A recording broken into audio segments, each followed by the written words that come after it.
ఒక్కసారి కొమ్మూరి గోల్డ్ కి కాల్ చేయండి. తాకట్లో ఉన్న మీ బంగారాన్ని విడిపించి మార్కెట్ ప్రైస్ కి వాళ్ళు కొనుక్కుని మిగతా డబ్బులు మీకు ఇచ్చేస్తారు. నమస్తే, వెల్కమ్ టు మనం టీవీ. ప్రస్తుతం ఆంధ్రప్రదేశ్లో ఒకటే విషయం చర్చకు వస్తూ ఉంది. పెద్ద ఎత్తున మద్యం కుంభకోణం జరిగింది. వేల కోట్ల రూపాయల లిక్కర్ స్కామ్ ఆంధ్రప్రదేశ్లో జరిగింది. దీని మీదే ఏపీలో చర్చ అంతా. ఇప్పటికే కొన్ని అరెస్టులు జరిగినాయి. రాజకేశ్వర రెడ్డి కావచ్చు, తర్వాత బూనేటి చాణక్య కావచ్చు, సజ్జల శ్రీధర్ రెడ్డి కావచ్చు, వీళ్ళ అరెస్టులు జరిగినాయి. అయితే ఒక ముగ్గురు ఎవరైతే జగన్మోహన్ రెడ్డికి అత్యంత సన్నిహితంగా ఉన్నారో వాళ్ళకి విచారణకు పిలిచారు. వాళ్ళు విచారణకు రాకుండా తప్పించుకు తిరుగుతున్నటువంటి పరిస్థితి ఉంది. బిగ్ బాస్ని కనిపెట్టడంలో వీళ్ళ ముగ్గురి పాత్ర చాలా కీలకం. వీళ్ళని అరెస్ట్ చేస్తే కానీ ఆధారాలు లభ్యమవుతాయని చెప్పి అంటున్నారు. అంటే బిగ్ బాస్ దొరకకుండా ఉండేందుకు లీగల్గా ఉన్నటువంటి విషయాలను కూడా వీళ్ళు ఉపయోగించుకున్నారని ఒక పెద్ద ఎత్తున చర్చ వస్తుంది. నిజంగా అంతిమ లబ్ధిదారు ఉన్నటువంటి జగన్మోహన్ రెడ్డి పట్టుకోవడంలో ఎలాంటి పరిస్థితి కనిపిస్తుంది, లీగల్గా ఉన్నటువంటి అవకాశాలేంటి, సిట్ అధికారులు ఏం చేయబోతున్నారు, దీని గురించి మనం కొంత లోతుగా మాట్లాడే ప్రయత్నం చేద్దాం. ప్రస్తుతం నాతో పాటు స్టూడియోలో ఉన్నారు హైకోర్టు అడ్వకేట్ సుంకర నరేష్ గారు. వారితో మాట్లాడదాం. నరేష్ గారు నమస్కారం. సార్ నమస్తే అండి. నరేష్ గారు, ఆంధ్రప్రదేశ్ మద్యం స్కామ్కి సంబంధించిన వార్తలు ప్రతిరోజు మీరు వింటూనే ఉన్నారు. బిగ్ బాస్ని పట్టుకోవడంలో చాలా లేట్ అవుతూ వస్తుంది. ఇక వాళ్ళ కింద ఉన్న వాళ్ళ అరెస్టులు కూడా పూర్తిగా జరగలేదు. అంటే లీగల్గా ఎలాంటివి తప్పించుకునే అవకాశాలు ఉన్నాయో అవన్నీ కూడా ఉపయోగించుకుంటున్నారు. విచారణలో సరిగా సహకరించట్లేదు. అసలు ఆ బిగ్ బాస్ని, కింగ్ పిన్ని పట్టుకునే అవకాశం ఉందంటారా? లిక్కర్ స్కామ్ గురించి 4 మాటల్లో సింపుల్గా చెప్తాను, దాని తర్వాత విషయంలోకి వెళ్తానండి. 3200 కోట్ల స్కామ్ అని చెప్పని ఒక ఆరోపణ. సో ఆ ఆరోపణతోటే సిట్ అనేది కేసు రిజిస్టర్ చేయడం జరిగింది. ఈ 3200 కోట్ల స్కామ్లో నెలకి 50 నుంచి 60 కోట్లు ఏదైతే కనుక లోకల్ బ్రాండ్స్ని వెండర్స్ ఉంటారో వాళ్ళ దగ్గర నుంచి ప్రభుత్వానికి వచ్చేటట్టు, దాంతో ప్రభుత్వం నడిపించేటట్టు 3500 లిక్కర్ షాప్స్ ఎంటైర్ ఆంధ్రప్రదేశ్ మొత్తం, వాటిలన్నింటిలో కూడా ఆన్లైన్ ట్రాన్సాక్షన్ లేకుండా క్యాష్ ద్వారా పేమెంట్లు చేసి దాన్ని వైఎస్ఆర్సీపీ పార్టీ నడవడానికి డైవర్ట్ చేశారు. దాంట్లో ప్రధానంగా రాజకేశ్వర రెడ్డి ఎవరు అంటే కనుక IT manager of the YSRCP party is the king pin అని చెప్పని ప్రధానమైన ఆరోపణ. సో ఇక ఇప్పుడు మన కేసులోకి వెళ్దాం. 2019లో ఎలక్షన్ టైంలో వైఎస్ జగన్మోహన్ రెడ్డి గారు చేసిన ప్రామిస్ ఏంటి అని అంటే కనుక, నేను అధికారంలోకి వచ్చిన వెంటనే ఆంధ్రప్రదేశ్లో మద్యపాన నిషేధం చేస్తాము అని చెప్పి చెప్పడం జరిగింది. One way or the other అంటే ఒక ప్రామిస్ మీదే ఆయన వచ్చారు అని చెప్పి కాదు, కానీ అది ప్రముఖమైన పాత్ర పోషించింది అని చెప్పి మాత్రం బలంగా చెప్పగలం. ఓకే. చెప్పిన తర్వాత అధికారంలోకి వచ్చిన తర్వాత ఆయన ఏం చేశారు అని అంటే కనుక, మొత్తం మనందరికీ తెలిసిన విషయమే, లిక్కర్ షాప్స్ అని అంటే కనుక ప్రైవేట్ వాళ్ళకు ఉంటారు, టెండర్స్ వేస్తాము, డిపాజిట్స్ అమౌంట్స్ కలెక్ట్ చేసుకుంటాము, లైసెన్స్ ఫీజు ఉంటుంది, ఇది రెగ్యులర్గా నడిచే ప్రక్రియ. కానీ వీటికి అన్నిటికీ అంటే విరుద్ధంగా ఆంధ్రప్రదేశ్లో ఏం జరిగింది అని అంటే కనుక, మొత్తం ఆంధ్రప్రదేశ్లో ఉన్న 3500 మద్యం షాపుల్ని ప్రభుత్వమే టేక్ ఓవర్ చేసుకుని మద్యపానాన్ని విడతల వారీగా మేము నిషేధం చేస్తాము అని చెప్పని, దానికి ప్రధానంగా ఎటువంటి పాలసీస్ ప్రవేశపెట్టాలి అని చెప్పని, మొదటగా లిక్కర్ రేటుని పెంచితే సామాన్యుడు కొనలేక మద్యపానానికి దూరంగా అవుతాడు అని చెప్పని లిక్కర్ ప్రైస్ని పెంచడం జరిగింది. దాని తర్వాత ఏం జరిగింది అని అంటే కనుక, ప్రభుత్వమే టైమింగ్స్ రెడ్యూస్ చేసి లిక్కర్ షాపులను టేక్ ఓవర్ చేసి వాళ్లే లిక్కర్ అమ్మడం మొదలుపెట్టారు. మూడోది ఏం జరిగింది అని అంటే కనుక, డిజిటల్ పేమెంట్స్ వల్ల ఇబ్బందులు కలుగుతున్నాయి అని చెప్పి డిజిటల్ పేమెంట్స్ లేకోకుండా ఓన్లీ క్యాష్ ఇస్తేనే మద్యం అమ్ముతాము అనే కాన్సెప్ట్ని ప్రవేశపెట్టడం జరిగింది. ఓకే. దాని తర్వాత ఏం జరిగిందంటే కనుక, ఇదే మద్యపానం ఏదైతే కనుక లిక్కర్ స్కామ్ ఉందో ప్రధానమైన కారణం, ఇది ప్రముఖమైన పాయింట్ ఏంటి అని అంటే కనుక, ప్రధానమైన బ్రాండ్స్ ఏవైతే ఉంటాయో వాటిని పూర్తిగా రద్దు చేసేసి president medal, boom boom, Shakalaka, ఇక వాళ్ళ ఇష్టం ఆ పేర్లన్నీ కూడా స్పెషల్ స్టేటస్ ఇటువంటి కనీవిని ఎరగని మద్యం ఏవైతే బ్రాండ్స్ ఉంటాయో వాటిని ప్రవేశపెట్టడం జరిగింది. అయితే ఇక్కడే స్కామ్ జరిగింది అని చెప్పి ప్రధానమైన ఆరోపణ. ఎటువంటి స్కామ్ జరిగింది అని అంటే కనుక, ఎప్పుడైతే కనుక ఈ యొక్క ప్రధానమైన బ్రాండ్స్ అన్నింటిని పక్కన పెట్టి ఈ లోకల్ బ్రాండ్స్ని ఎప్పుడైతే అమ్మడం మొదలు పెట్టారో, ఆ లోకల్ బ్రాండ్స్ వెండర్స్ తోటి వీళ్ళు ఒక చీకటి ఒప్పందం చేసుకున్నారు. ఏంటి అని అంటే కనుక, మీ యొక్క బ్రాండ్స్ని మేము అలౌ చేస్తాము, దానికి సంబంధించి మాకు నెలకి 50 నుంచి 60 కోట్ల రూపాయలు మీ దగ్గర నుంచి మాకు కమిషన్ రూపంలో రావాలి. ఓకే అని చెప్పని ఇక్కడ అప్పట్లో కూడా ప్రధాన ప్రతిపక్షంగా ఉన్న టీడీపీ వాళ్ళు కానీ జనసేన కానీ ఆరోపించింది ఏంటి అని అంటే కనుక, ఈ యొక్క డిజిటల్ పేమెంట్స్ వ్యవస్థ ఎందుకు తీశారు అని అంటే కనుక, ఈ యొక్క వెండర్స్ ఎవరైతే కనుక ఈ యొక్క బ్రాండ్ అంటే లోకల్ బ్రాండ్స్ ఓనర్స్ ఉంటారో వాళ్ళ దగ్గర నుంచి కలెక్ట్ చేసిన మనీని పార్టీకి నడవడానికి వాళ్ళు డైవర్ట్ చేశారు. దీనికి జగన్మోహన్ రెడ్డి గారు ఫుల్ సపోర్ట్ ఇచ్చారు, ఆయన కన్సర్న్లోని ఇదంతా జరిగింది. దాంట్లో విజయసాయి రెడ్డి గారు, మిథున్ రెడ్డి గారు ఐఏఎస్లు ఐపీఎస్లో ప్రధానమైన పాత్ర పోషించారు, దాంట్లో రాజకేష్ రెడ్డి ఈ వ్యవహారాలని చూసేవాడు అని చెప్పి అని కూడా చెప్పడం జరిగింది, ఆరోపించడం కూడా జరిగింది. ఓకే. సో ఈ విధంగా వాళ్ళు చేసుకున్న డీల్ ఏంటంటే కనుక నెలకు 50 నుంచి 60 కోట్లు, అంటే డిస్టిలరీస్ కంపెనీ నుంచి 50 నుంచి 60 కోట్లు. ఎస్, అంటే ప్రభుత్వమే మద్యం ద్వారా వచ్చినటువంటి డబ్బు మళ్ళీ అది వేరు. అంటే డిస్టిలరీ కంపెనీస్కి వాళ్ళు బేవరేజ్ కార్పొరేషన్ ద్వారా పంపించినట్టు పంపించి నకిలీ ఖాతాలు క్రియేట్ చేసి అంతిమంగా బిగ్ బాస్కి అందజేశారు. ఎగ్జాక్ట్లీ. సో ఇక్కడ ఏమవుతుంది అంటే కనుక ఎప్పుడైతే కనుక డిజిటల్ పేమెంట్స్ లేవో, ఎప్పుడైతే కనుక క్యాష్ పేమెంట్స్ ఉంటాయో, ఈ క్యాష్ పేమెంట్స్ ద్వారా వచ్చిన అమౌంట్ని తారుమారు చేసి పార్టీ నడవడానికి ఇదంతా చేశారు అనేది ప్రధానమైన ఆరోపణ ఇక్కడ.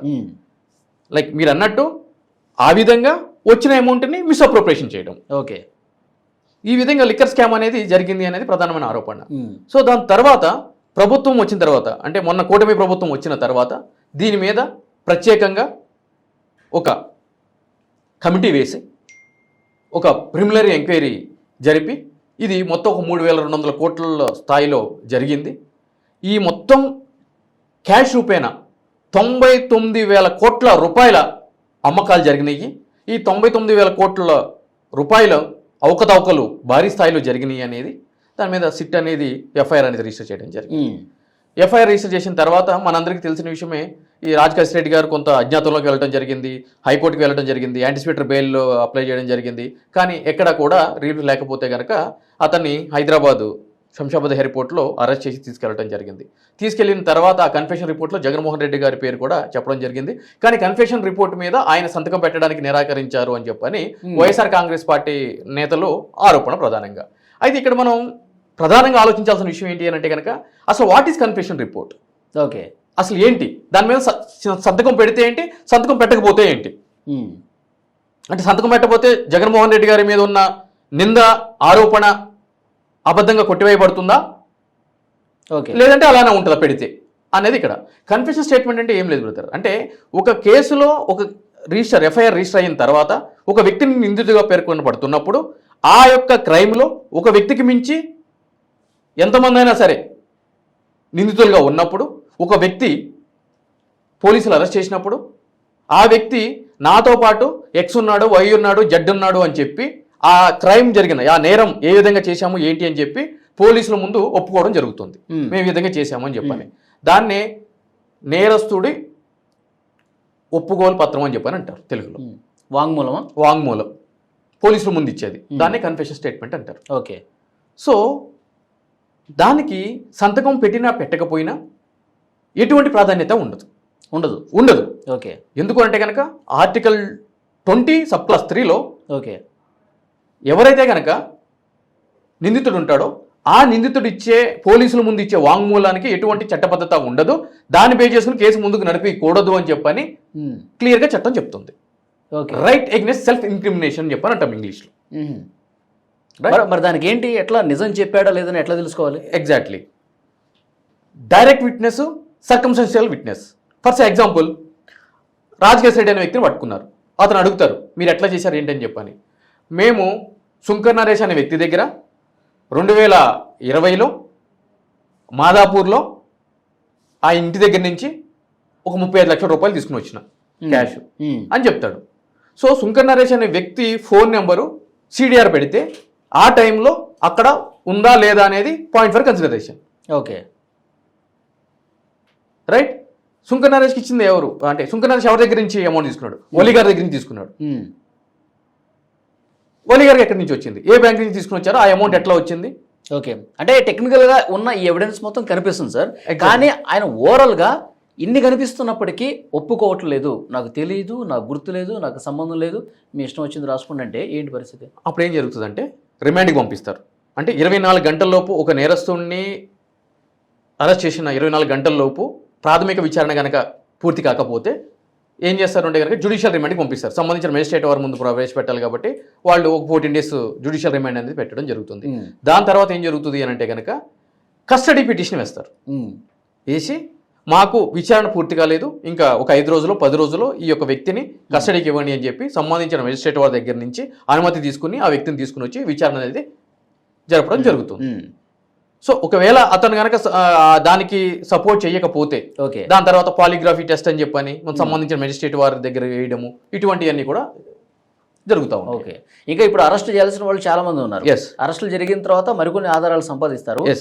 వీళ్ళు కూడా ఓవరాల్ గా చెప్పకపోయినా ఆ ఏదైతే టెక్నికల్ ఎవిడెన్స్ evidence. ఉన్నాయో గూగుల్ టేకౌట్లు కావచ్చు, మీరు అన్నట్టు సిడిఆర్లు కావచ్చు, ఇవన్నీ జడ్జి ముందు పెడితే వీటికి ఎక్కువ ప్రాధాన్యత ఇస్తారంటారు. Yes absolutely circumstantial evidence, okay దాని సర్కమ్స్టెన్షియల్ ఎవిడెన్స్ అని అంటాము. సో ప్రైమా ఫేస్ ఏదైతే కనుక కేసు ఉందో దానికి ప్రాథమిక విచారణ చేశారు కాబట్టి ఏం జరిగింది ఏంటి అనేది చెప్పి ఉంది కాబట్టి ఈ 99,000 కోట్ల రూపాయల క్యాష్ ట్రాన్సాక్షన్స్ ఎక్కడ చేశారు ఏం చేశారు అనేది ప్రతిదీ కూడా విచారణ జరుగుతుంది కాబట్టి ఆబ్వియస్లీ దానికి సంబంధించిన మెటీరియల్ అంతా కూడా పోలీసు వారు ఇన్వెస్టిగేషన్లో తీసుకురావడం జరుగుతుంది. ఓకే అంటే ఈ మనీ రూటింగ్ అనేది సార్ నకిలీ ఖాతాలు కొన్ని షెల్ కంపెనీలు ఓపెన్ చేసి ఖాతాలు క్రియేట్ చేసి వాటికి దారి మళ్లించి సో ఫైనల్ అంతిమ లబ్ధిదారు ఎవరైతే ఉన్నారో బిగ్ బాస్ ఎవరైతే అతనికి చేర్చారని సో దీన్ని కనిపెట్టడం ఏమన్నా కష్టమైంది అంటారా? ఇప్పుడు ఓబులాపురం కేసు ఉంది మనకు తెలిసిన విషయమే. అవును సుదీర్ఘ విచారణ జరిగిన తర్వాత 13-14 సంవత్సరాల తర్వాత మొన్న ఒక 5 days బ్యాక్ అవును శిక్ష అనేది ఖరారు చేయడం జరిగింది. అవును సో ఈ యొక్క ఇల్లీగల్ మనీని షెల్ కంపెనీస్ క్రియేట్ చేసి పంపించడము కిట్ ప్రోకి పాల్పడటము ఈ రోజు ఏదో కొత్తగా జరిగింది కాదండి. మన తాతల తరం నుంచి కూడా జరుగుతుంది ఇదే అవాలా షెల్ కంపెనీలు. ఓకే కొత్తది ఏం లేదు దీంట్లో.